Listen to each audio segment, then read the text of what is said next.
Singer cum music director గా తమ్ముడు, ప్రేమంటే ఇదేరా, Badri, Johnny, Lakshmi, యోగి movies తో ఆదిరిపోయే సంగీతం ఇచ్చారు సింగర్ రమణ గోగుల. 2013 తర్వాత పూర్తిగా ఇండస్ట్రీకి దూరమయ్యాడు. అమెరికాలో జాబ్ చేసుకుంటూ ఉండిపోయారు. మళ్ళీ ఇన్నేళ్ల తర్వాత వెంకటేష్ గారు నటిస్తున్న సంక్రాంతి వస్తున్న మూవీలో గోదారి గట్టు మీద పాటతో బ్లాక్ బస్టర్ రీ ఎంట్రీ ఇచ్చారు. అయితే రీసెంట్ గా ఒక యూట్యూబ్ ఛానల్ కి ఇంటర్వ్యూ ఇచ్చారు. తన కెరీర్, తన పర్సనల్ విషయాలు, ఇండస్ట్రీకి దూరం అవటం లాంటి విషయాలు ఎన్నో మాట్లాడారు. ఇవన్నీ పక్కన పెడితే తనది ఒరిజినల్ గుండు కాదని, ఎప్పటికప్పుడు జుట్టుని గీసేస్తానని చెప్పటం మాత్రం షాకింగ్ గా అనిపించింది. అలా చేయడానికి ఒక కారణం కూడా ఉందంట.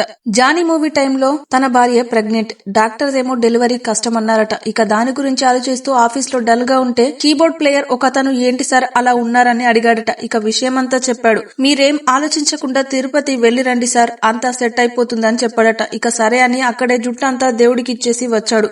తర్వాత అతని భార్యకు నార్మల్ డెలివరీ అయిందంట. ఇక అప్పుడే డిసైడ్ అయ్యాడట ఇక జీవితంలో జుట్టును పెంచుకోకూడదని.